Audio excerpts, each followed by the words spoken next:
brought to you by the Dao Health.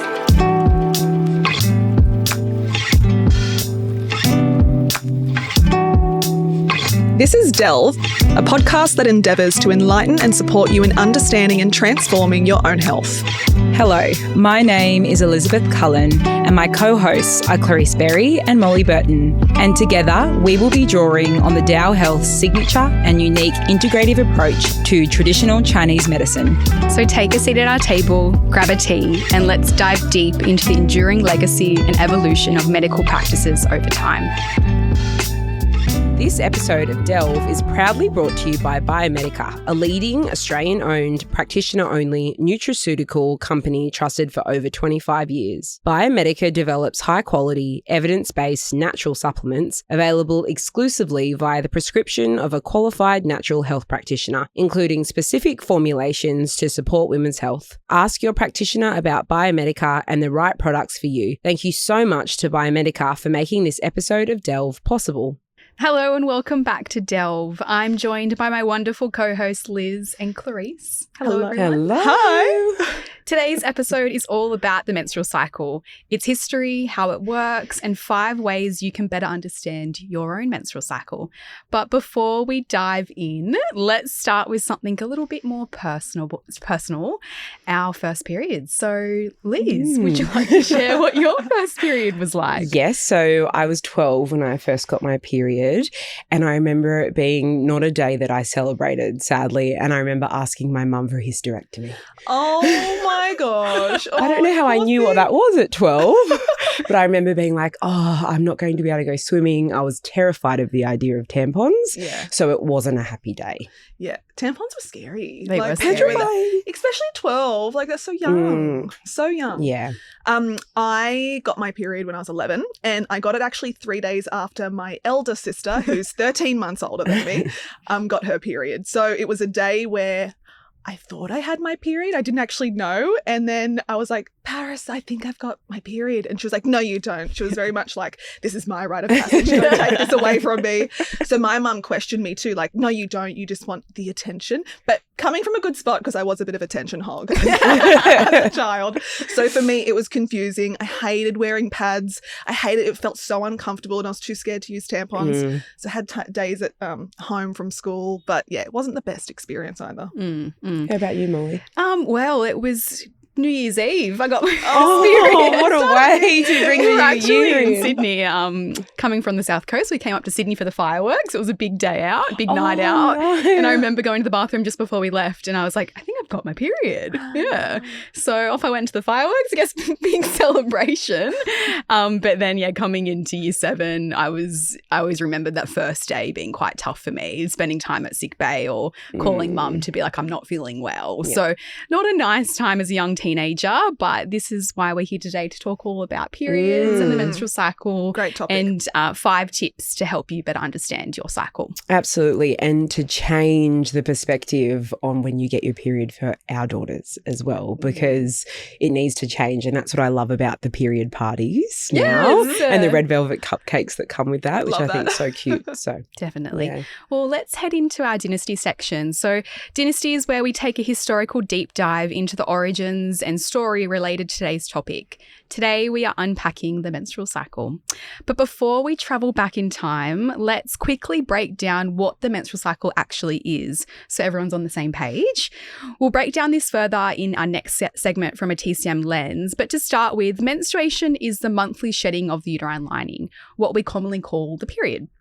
The menstrual cycle is a repeating process of roughly 28 days-ish, I like to say, made up of 4 main phases: menstruation, follicular phase, ovulation, and the luteal phase. It was even linked to the lunar cycle since both were lasting about 28 days. This cycle is controlled by hormones like estrogen, progesterone, and testosterone, which not only prepare the body for pregnancy, but also influence mood, energy, and overall well-being. Now that we have the basics, ladies, let's dive into how different cultures and eras have understood and experienced the menstrual cycle through history. So going back into ancient times, in ancient Greece, menstrual blood was linked to fertility.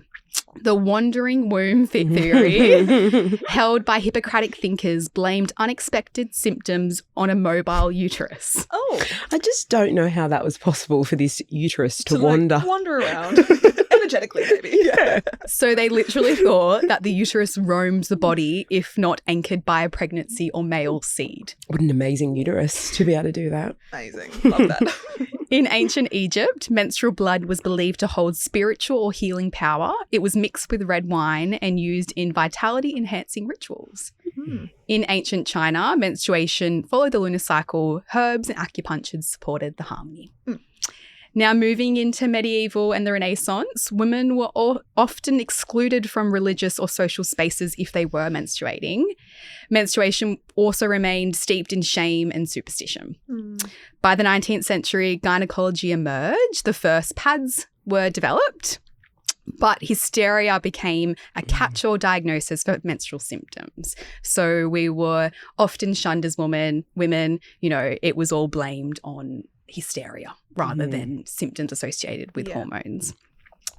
Moving into the 20th century, hormones like estrogen and progesterone were finally discovered. This was in 1929 for estrogen and 1934 in progesterone. By the 1940s, we finally linked hormonal fluctuations to the mood and physical changes, which is really not that long ago when you think about it. No, not at all. No. Feminist movements pushed menstruation into open conversation, and then the pill in 1960 gave women control over their cycles. Moving into the 21st century, we have better understanding of disorders like endo, PCOS, and PMDD. Menstrual cups, reusable pads, period undies have also gained a lot of traction, which is brilliant. And so good for young girls Yeah. as well, because now they've got options. Yeah. Yeah. And menstrual health is now recognised as a human right. Incredible. So we've come a long way. Long way. But even then, looking at the history of the menstrual cycle and how that was viewed through all those eras, to think that the hormones were only discovered in 1929 and 1934, it wasn't that long ago. Crazy. Yeah, Crazy. It was like yesterday. Yeah. Like not much research has really gone into women's health at all. No, well, it's only been since the 90s that they've actually started to do research on women because we were seen as too difficult beforehand, right? Mm. Too hard to navigate. Too hard to navigate with those cycles. Yeah. So, So I think onwards and upwards from here with women's health research, and we're only going to know more and more about the hormones. Yeah. Definitely. Yeah. So question to you both. Mm. Do we know approximately how many periods the modern woman has in her lifetime? Oh, gosh, that's a big question. How do you calculate this? Well, it would be more than what our previous sisters would have had because we're living longer. Yeah. And I would suspect that menopause, well, they may not have even made it to menopause if we're talking like hundreds of years ago. So True. let's go with like menarche 12. I'm not good at math. Let's go 350 to 400. Yeah, let's go with that. Very close. Oh. The modern woman has 400 to 450 periods over her lifetime. Wow. So correct in what you're saying, Liz, 4 to 5 times more than her Stone Age sisters, who not only came to menarche later, but spent most of the remainder of her reproductive life either pregnant or breastfeeding. Mm. Yeah, and then I guess as well from that life expectancy perspective, most women unfortunately were not living to menopause. Yeah. What also blows my mind is how did our Stone Age sisters manage periods? Honestly. Crazy. And I know. especially in cold regions, what were they using for pads? I guess it would be possibly for, I'm not sure, but Leaves. the Aboriginal women as well. Yeah, I it's always just think incredible. what they were doing. And in some ways it's so much more convenient for us, but it blows my mind. Yeah. Yeah, well, rags at one point in time, that's why they say you're on your rags, because they would use like is that cloths. why? Yeah. And that was like, I don't know what era that would be in, but Probably middle age. Yeah. I'm thinking of corsets and things like 1800s. that. Yeah. Yeah. But that's what they called it. You're on your rags. Because I always didn't like that term. And I was like, I No. never understood it. No. And now I'm like, that makes sense. Yeah, there we go. So after diving into our dynasty section, let's jump into our deep dive. And this is where we're going to share 5 top tips to better understanding your menstrual cycle. So like I said at the start of the episode, we'll dive a little bit deeper into what the menstrual cycle is and how you can be more informed about what's happening in your body during this cycle. So the menstrual cycle is your monthly report card, as we like to describe it in clinic. It's driven by a complex dance of hormones: estrogen, progesterone, testosterone, FSH, follicular stimulating hormone, and LH, luteinizing hormone. These work together to regulate ovulation and menstruation. And when something's off, your body sends signals through symptoms or changes you might notice. In traditional Chinese medicine, the menstrual cycle is seen as a reflection of nature's rhythms, linked to qi, blood, yin and yang, and the seasons, as we like to describe. Each phase corresponds to a season, offering a unique way to understand what your body needs at different times. So starting off with menstruation, or your period, as we often describe. So menstruation is day 1 of your cycle and the first day of your bleed. Like mentioned before, this is the shedding of the uterine lining and is linked to the season of winter, as we describe in Chinese medicine. This phase calls for rest and nourishment. As the body loses qi and blood, TCM recommends focusing on warmth, supporting the spleen and kidneys. Ideally, your flow should be steady without clots and cramps and should be quite mild. Moving into the follicular phase. So we're coming into spring now, ladies. Welcome. Welcome. A time of growth and renewal, as we describe. So thinking about the trees in spring, the leaves are coming out, the flowers are beginning to bloom. We're moving towards summer. So during this phase, the FSH stimulates your ovarian follicles, and estrogen, often called the queen hormone, as we like to describe, rises. This thickens the uterine lining, lifts mood and libido, much like spring energizes new life. Now we've entered into the ovulation phase. This is brief but intense, and we allude this to the season of summer. So it happens when there's a big surge of LH, luteinizing hormone.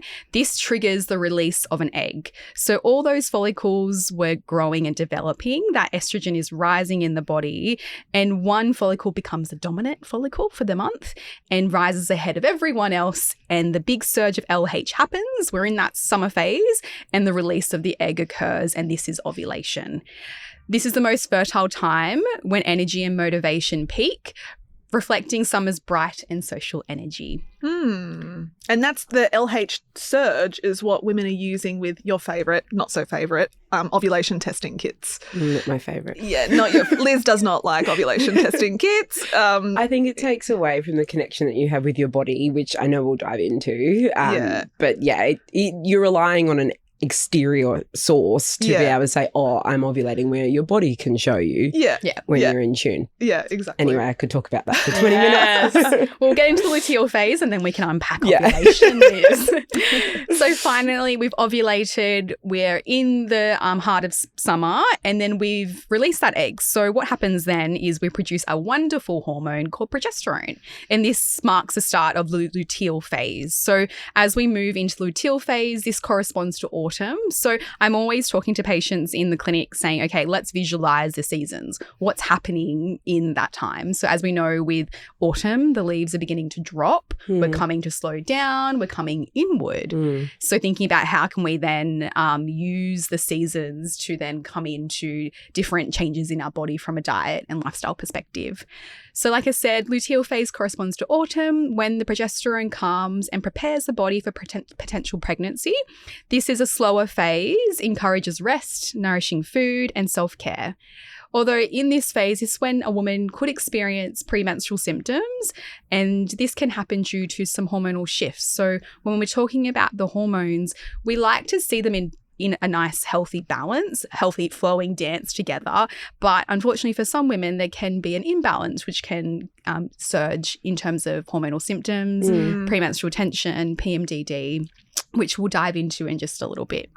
Just to pause for a moment, I love that you use progesterone and you said that it's a wonderful hormone, because I think progesterone actually gets a pretty bad rap often because it's associated with the luteal phase. Yeah. So I liked that. Yeah. I always like to compare them in clinic. I say, like, estrogen's your queen. She's hot. She's coming in.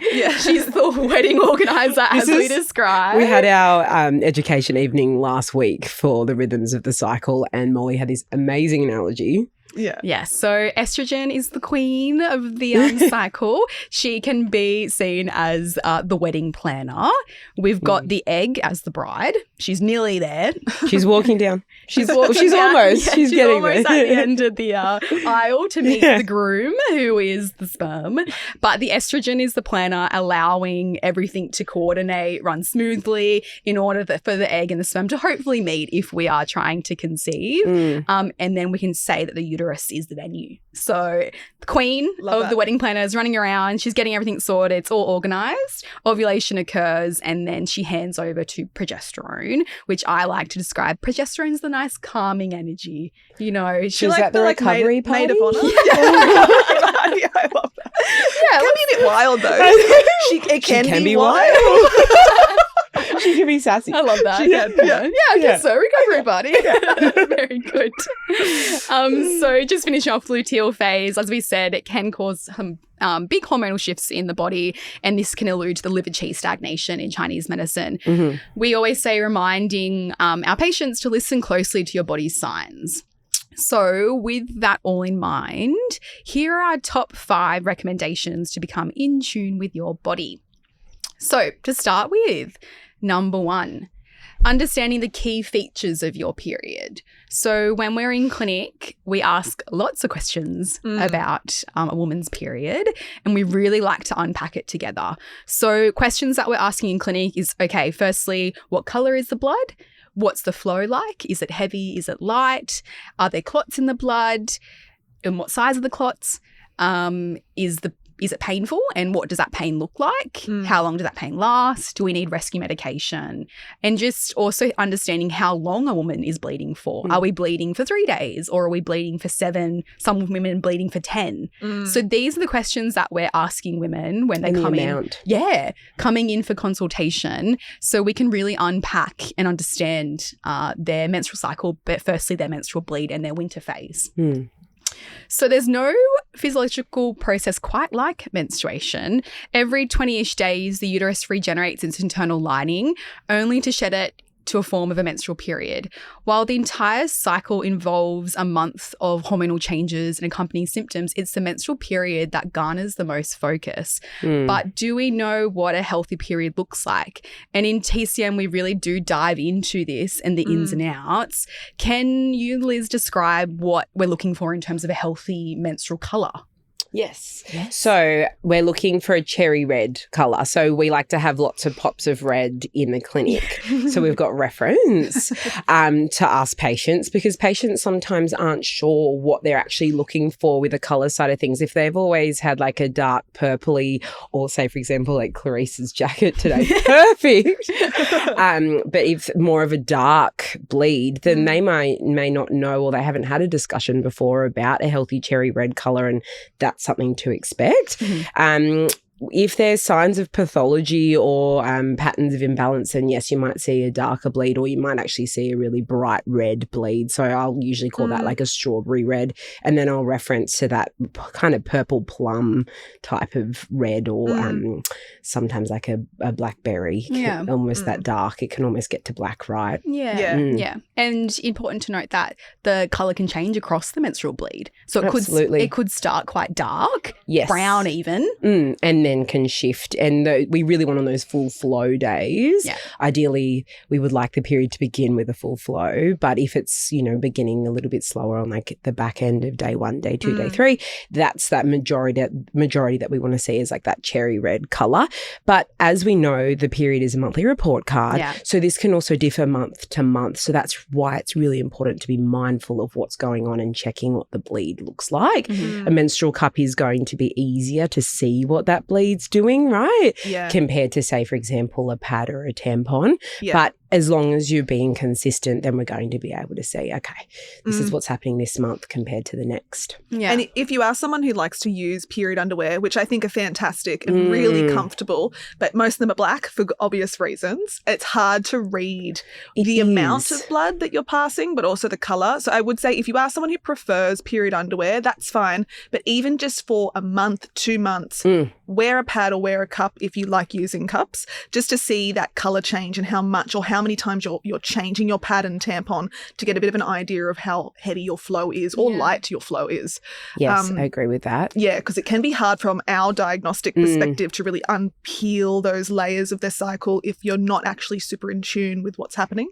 How do you describe or how do you explain to a patient in clinic, like, how heavy is the bleed? You know, when a patient comes in and goes, my period's heavy, I'm always asking, okay, what's heavy for you? Yeah. And again, everybody has their unique cycle. And so whatever cycle they've had from the moment they've had their menarche, that's what's unique for them. But there are some red flags we want to highlight. I usually will say, how many times are you changing your pad or tampon throughout the day? Are you changing it on the hour? Because that gives us an indication if it's like a flooding period and it's really heavy. Or are you able to go 2 hours, 3 hours? And sometimes people will say, oh, I change every time I go to the bathroom just for hygiene reasons, which is fine. But I'm like, could you, from a heaviness perspective, not change your pad every time you went to the bathroom? And that gives us a bit of an indication. And again, everybody's has their unique flow, but I would say 3 to 4 times or up to 5 times that you're changing your pad throughout the day, I would see that as a normal flow. Yeah. If we're going a little bit higher than that, then we want to look at how much blood flow you're actually passing. And how long should a woman be menstruating for?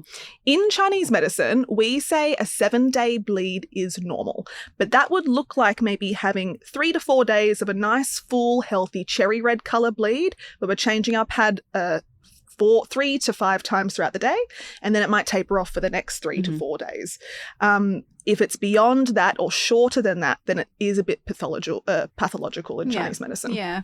And then I guess as well is when we're talking about the clots and the pain side of things. So we've talked about the colour. We now understand the flow and the heaviness and the lightness of the bleed. But what happens if a woman's experiencing clotting or if she's experiencing pain? How do we differentiate that from a TCM lens? Great question. So often in clinic, it may have been the first conversation that a patient has had about their clots. They've thought that those clots were normal, that you expect those with a bleed.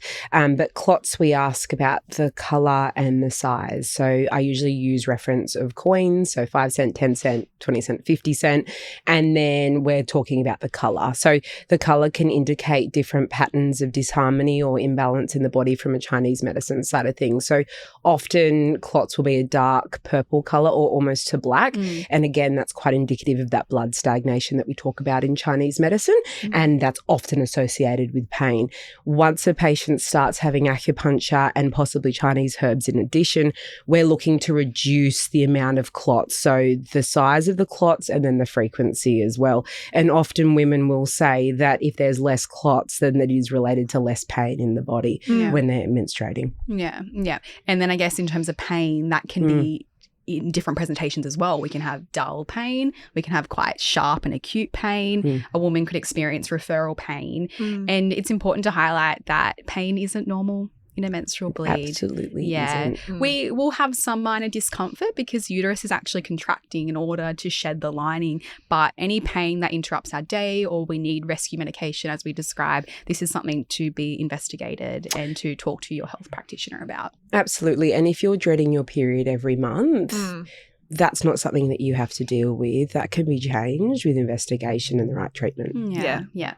Actually interesting, a national Australian survey of young menstruators found that 84% believed dysmenorrhea or painful periods was normal. 84. Yeah. Wow. And I guess that comes down to the lack of open discussions with healthcare providers, and this led to insufficient pain relief and negatively impacted daily activities such as class attendance and academic performance, which is very interesting. So it's important that we describe this to our patients and that we all talk about it, because I think as females, for many years, I know when I was a young teenager first menstruating, I didn't talk to my friends about period pain or what was happening. But, you know, more often than not, we are all experiencing it, and there's, you know, room to open up this discussion and seek some help, which we'll get into in a moment. So moving on to number 2, the main event, ovulation. So becoming familiar with how we ovulate. So we actually polled our listeners on this one, asking, is ovulation the main event of the menstrual cycle? And thankfully, our patients are quite good. 52% said yes, 29% said no, and 19% weren't sure. So that's quite interesting, actually. But I will actually ask you, Liz, to describe what ovulation how do we know when we're ovulating as females? Okay. So in clinic, I think this would be asked on average each week, I reckon 7 to 10 times with patients. Yeah. Like it might be the time when we're going to get some blood tests and they're like, I don't actually know when I'm ovulating, how and what to look out for. So the body gives us signs both physiologically and physically. So physiological signs you've touched on there, Molly, with the confidence, motivation, increase in sexual desire. Now, just to preface, this is when your hormones are in balance. So you should be feeling amazing. Like this is the time of the cycle that you can conquer the world. The queen's here. The queen is here. She has arrived. Soak it in because it's about a week of depending on the person. So physiologically, our hormones are supporting us to feel that way. From a physical perspective, there's a number of changes that will happen. Often your skin will be clearer, so you'll feel really confident within yourself. But cervical mucus is our major one. So you'll notice that the cervical mucus will start to increase from about day 10 after you've stopped bleeding, roughly around day 7. And then it'll be more of a tackiness. So it'll be more of a paste. And then I call it the sperm highway, but it's more of an egg white fertile mucus that you'll start to notice that correlates with ovulation. And when you're having intercourse, that's when you'll notice that sex will feel more lubricated as well because that fertile mucus is more watery as well. So yes, great to know for conception, but also good for contraception as well, of being in tune with that cervical mucus so you can harness your hormones to support your quality of life. From there, not spoken about as much is the cervix height as well. So anatomically, our cervix actually changes the height during the month. So incredible. Wild. Wandering, no. It doesn't wander. The cervix stays there, but it does rise and then it lowers. So around the time of ovulation, the cervix, if you were to internally check with clean hands, I suggest doing that in the shower, becoming familiar with your anatomy, is that the cervix will feel soft and it will feel like lips. And there's a cervical OS, so it's like a little hole that slowly opens and that helps to welcome in the sperm if someone's open to conceiving. The cervix then becomes lower, so on either side of ovulation, the cervix will feel hard like a nose, and that's why sex, say for example, may be a little bit more sensitive just before the period, not only because of the prostaglandins and that inflammation, but also because sex will feel more sensitive because the cervix is lower. Yeah. So interesting. Fascinating. Yeah. I was just going to say, Liz, too, also just mentioning that ovulation can be a really hard time for some women as well. It can be. Where their symptoms are not great, they feel bloated. And I usually would correlate that with patients who have high or estrogen dominance in their system. So some patients who do come in with diagnosed endometriosis or suspected, sometimes ovulation can be really hard. And it can be worse than the period, And right? it can be really painful. A lot of pelvic pain, a lot of PMS symptoms that they would usually experience in that 2 week before the bleed, they're also getting for a week around ovulation. So it can be really hard for some women as well. Definitely. Absolutely. And that's why it's so important to track those symptoms so that they can see that it's cyclical. Yeah. Definitely. And I think just on cervical mucus, we love to talk about it. We love to see it. Some women also always say, well, I can't see it. Something I describe in clinic is even when you go to the toilet for a wee, when you've wiped, you'll feel the tissue will be quite lubricated and slippery when you've dabbed. So that's a way to see it or feel it. Yes. If you can't see it visually with your fingers or on the underwear. But also just, Liz, on cervical mucus, there can be abnormal discharge, to describe it. So cervical mucus, we love to use the term mucus because it's normal, it's healthy. It can be a great indicator for ovulation. But what happens if something is abnormal, or what should a woman know the difference between abnormal and normal? Good question, Molly. So with cervical mucus, we need to be assessing the colour and the smell and the consistency. So if you're noticing that there's a colour change that possibly is going into that green phase, like sometimes there may be a hormonal change and it will go more of a yellow, but if you're noticing more of a really quite a sudden change, and that is often correlated, with the smell, or the consistency has changed, then that's something definitely to have investigated with your GP to begin with, and then possibly a referral to a gynecologist. That's not something that you need to put up with, and if you feel uncomfortable because of a cervical mucus change or a smell, go and talk to a doctor about it. Get it checked. Get it checked. Yeah. Definitely. Yeah. Now, finishing off, well, nearly there. Number three. Nearly three. Number three. So we just spoke about on this briefly, but understanding luteal phase. So understanding what symptoms may arise and becoming familiar with what we could describe as a hormonal imbalance. So we did ask our listeners on this as well. Are you familiar with the signs of hormonal imbalances in the menstrual cycle? And actually, it was quite close. So 51% said yes and 49% said no. So Clarice, in terms of the luteal phase, I should describe it. So we're in our autumn. Yes. What are some common symptoms that could arise for a female that could allude to maybe the estrogen and progesterone not being super happy? Yeah. So in our luteal phase, we will generally feel a lot more tired as women. Progesterone increases our metabolic needs, so we'll feel hungrier. We might have more sugar cravings because there's that relationship with insulin as well.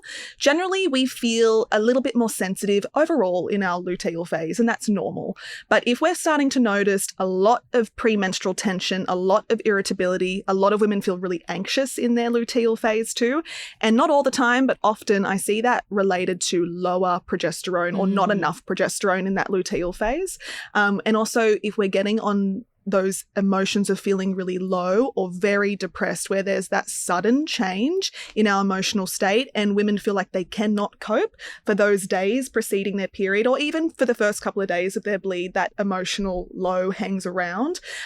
We want to go in and get that investigated because that is a bit of a red flag for PMDD, which stands for premenstrual dysphoric disorder. So we expect to feel different. We expect to feel more reserved. We don't want to go out and be more sociable. All of that's normal.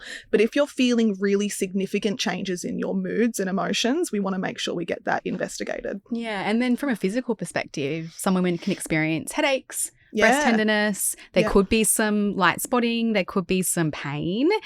I know we talk about liver qi stagnation in Chinese medicine. Yeah. You had a really great analogy last week when we were talking about the autumn phase. Yes. So the liver qi in Chinese medicine is responsible for moving the qi throughout all the channels or the meridians in our system. And the liver qi does not like to get stuck, but it has a tendency to be a bit rebellious in that luteal phase. And I always like to describe it as, think about a car that's driving on an open highway. That's nice and smooth flowing. Everything's moving well. But think about that car then driving against a wall and then those tires moving and it generating heat. That's what happens with the liver qi if it gets stuck. And then we get a lot of those symptoms. So heat symptoms can be that burst of anger and irritability, which in Chinese medicine, the liver is associated with the emotions of tension, irritability, and stress and anger. And also if compressed or not moved, it can go downwards and go into depression and low moods too. And then we also have those heat symptoms too, like acne is a big symptom for women as well, which that in Chinese medicine is heat rising upwards, or that liver yang rising upwards too. And then channel-wise, the liver travels from the big toe up our inner thigh, wrapping around our reproductive organs, and then finishes up underneath the breastbone or the rib cage. So breast tenderness, yeah, that's liver qi stasis, that stagnation in the liver channel in the chest region. And also with bloating, of course, because it's wrapping around the reproductive organs. And pain. So with all that in mind, Clarice, it's important that we highlight to women that if we are experiencing any of these symptoms, this could be a reflection on a hormonal imbalance. And there is resources and support that you can get. So reaching out to your health providers, coming in for some acupuncture. Acupuncture is a wonderful tool to move the liver qi stagnation through the body, but also to support throughout a whole menstrual cycle, and we'll change our treatment accordingly depending on where the woman is. So finally, number 4 is to track your menstrual cycle. So we've talked about this, is to track the hormonal symptoms, what's happening with the body, knowing what day of the cycle you're on. So when we're coming into the clinic, we always ask our patients, okay, what day are you on today, Liz? And they'll get their phone out or they get their app out and they'll tell us exactly where they're at. So I think that's a really important thing that we always highlight to our patients. What's your favorite apps, Liz? What do you like to use? I like to use Clue app. I think Clue app's important to recognize that you need to make sure that your data is protected as well, your menstrual cycle data. So Clue app. Flow app, I don't know if the content is and your data is protected, so I don't recommend it as much, but I know patients love it and it's very user friendly. So they're probably my top 2. Cool. Yeah, I would say Flow and Clue are what I recommend the most. Other women like to use other fertility tracking apps or period tracking apps, which is fine, but we're very stringent, being like, does your period tracking app allow you to know what cycle day you're on when you click on the date? It just makes it a lot easier. Yes, we can get out our calendar and count back, but in a busy clinical environment, that's really helpful for us. And it's also helpful for you to be able to quickly get it up, check what cycle day you're on and be like, I'm in my luteal phase. That's why I'm not coping with work today.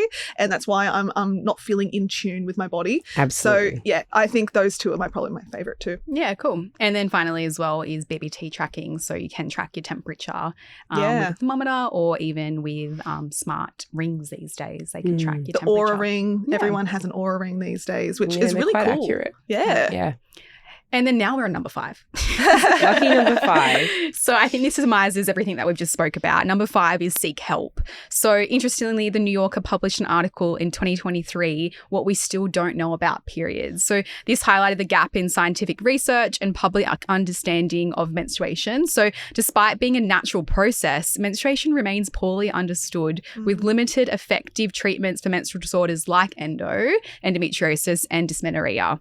The article emphasizes how societal taboos and stigma contribute to the normalization of menstrual pain, urging for better research, education, and healthcare approaches to address menstrual health more effectively. So I think this really does summarize our top 5 tips to understanding your menstrual cycle, and also hoping that we can get this episode out there to some listeners to really educate and empower women. And to expect more from their healthcare providers. You deserve an improvement in your quality of life, and you deserve to know what's going on with your cycle. Yeah. So if your healthcare provider is not listening to you, then I always recommend having another second opinion. Yeah, definitely. Well. Yeah. Wonderful. So that is our deep dive section. To finish off today, we are now going to enter our Dear Dao Does segment. This is where our listeners get to send in a question or a concern to our practitioners to unpack. So today's Dear Dao Does question is, I've been enjoying ice baths across my cycle. What does TCM think of this? No. No, we preface everything to be warm in Chinese medicine because everything. Literally everything should be warm. All your channel qi and your blood flow love warmth. You think about putting water into a freezer, what happens to it? It solidifies and it gets stuck. We want that water or blood flow and qi to be free moving throughout the channels. So if we're doing a lot of ice baths, we're stagnating the body's channel systems. And also from like that blood movement perspective on your period, if you're doing ice baths, then you're going to experience more pain because there's more stagnation in the body too. When would you suggest, if your patient wanted to do them, when would they be doing their ice baths? So this was one of the questions at the EE last week, right? Yeah. So I think if there's absolutely no hormonal imbalances, absolutely zilch, zero, around ovulation would be the time to have an ice bath. But as we know, it's not actually beneficial for a woman to be having an ice bath anyway. Yeah. They really don't need to be going below 15 degrees Celsius. Yeah. So if you live near the ocean, go for a swim. You'll get as much benefit and you'll feel better anyway. Yeah. So I suggest, as you said, not at all. But if it's something that you're really adamant about doing is, around ovulation would be the time. Yeah. And men can probably handle a little bit more of the cold because they've got a lot of testosterone and yang qi. Yeah. So they're very warm and they can get physiological benefits from doing that cold exposure. But for women, we just want to change how we're looking at our hormones and what our body actually needs, and not just jump on the next health kick, although they're coming from like a good place. Yeah. But like it actually... Are they? Anyway, that's all. Okay. Sorry, not opening that can. Wrapping it up. All right. Just super quickly, the Dao Does journal entry that you wrote on that as well. We'll have to put that in the show notes because that's super helpful. Yeah. Definitely. Yeah. Wonderful. So I think we answered that one quite effectively for the listener. So to summarize all of the information that we've just discussed on the menstrual cycle, a few of our favourite recs. I love 20-ish Days podcast, so 20-ish Days Later. It's a BBC podcast. They explain beautifully the menstrual cycle, so starting with day 1 and entering that winter phase, and they go through every day of the cycle, called 28-ish, because not every woman has a 28-day cycle. So that's a really great rec. Some other little bits and pieces is making sure that we use organic tampons and pads. Yep. Why? Because unfortunately some sanitary products are used with bleach and the cotton is not organic and safe. Yeah. And you wouldn't put bleach on your face, so why would you put bleach on your vulva? Exactly. Or in your vagina? Exactly. Yes. When it's open, when your body's trying to shed and that cervix is open. Yeah. Yeah. Any other recs that you like, Liz? Yes. So Elisa Vitti's book, In the Flow, brilliant. The Period Repair Manual by Lara Bryden, brilliant book. I think very user-friendly. Oh, it's great. And I'm going to go with those two. Yeah, that's good. Yeah. And if you're interested in like tailoring your food to your cycle, look into seed cycling. I also did write a Dao Does journal post on this too. I have to add that to the show notes. So we'll add that to the show notes. But yeah, have a little look into seed cycling to help support your hormones. Yeah, definitely. Great. I think they're all really helpful recs that people can take home and dive into a little bit deeper. So thank you for listening to another episode of Delve. Thank you to my lovely co-hosts Clarice Berry and Elizabeth Cullen. We love to hear where you're listening from. If you're overseas listening to Delve, please let us know. We love to see it and we can't wait to tune in with you next time. See you later. Bye.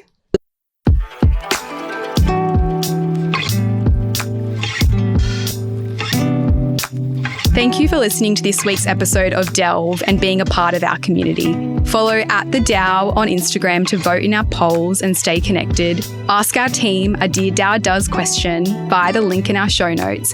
And for more information and to sign up to our newsletter, visit our website. The content provided on this podcast is for informational and educational purposes only. It's not intended to be a substitute for professional medical advice, diagnosis, or treatment. Always seek the advice of a qualified healthcare professional with any questions you may have regarding a medical condition. Leaving a review on Delve helps others to find our show and increases awareness for women's health and traditional Chinese medicine. We would love if you can take a moment to like, subscribe, and share. This episode was recorded on Gadigal land. Always was, always will be traditional Aboriginal land.